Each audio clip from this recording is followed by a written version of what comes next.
आरव की हथेलियां ठंडी थीं, अंदर की आग बुझ चुकी थी। अब वो केवल भाई था, योद्धा नहीं। कालेश ने इसका फायदा उठाया। उसने आरव के शरीर को नहीं बल्कि उसके भविष्य को निशाना बनाया।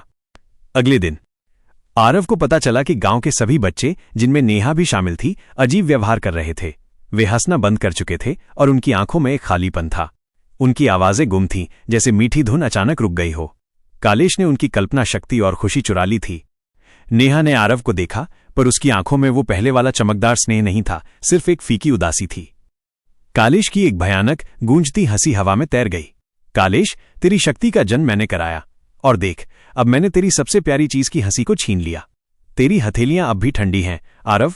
इसे वापस पाने के लिए तेरे पास अब कोई जादू नहीं है, केवल तेरी बुद्धि और दिल है। आरव समझ गया, ये लड़ाई शरीर के बल की नहीं, आत्मविश्वास की थी। अगर वो खुद को शक्तिहीन मानेगा तो कालेश जीत जाएगा। वो नीचे झुका और नेहा का निष्प्राण हाथ पकड़ा। उसे याद आया कि कैसे वो शक्ति का उपयोग करने से पहले अपनी हथेली की गर्मी महसूस करता था। अब वहां कुछ नहीं था। तभी उसके दिमाग में एक चिंगारी जली। आरव, तेरी शक्ति का जन्म तूने कराया होगा कालेश, पर मेरे इरादे का जन्म मेरे दिल ने कराया है। तूने मेरी शक्ति छीनी, पर मेरा ज्ञान नहीं। तूने जादू से हमला किया है, पर बच्चों की खुशी जादू से नहीं आती, ये याद से आती है, कहानियों से, गीतों से। आरव तुरंत उस पुरानी पुस्तकालय की ओर दौड़ा, जिसे हमेशा से गांव का ज्ञान का घर कहा जाता था।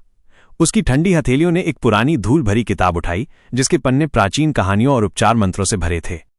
आरव को अब अपनी शक्तिहीनता में एक नया उद्देश्य मिला था। वो योद्धा से कथावाचक बन गया था।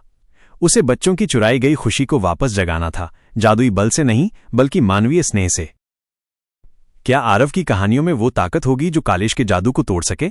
अब आरव की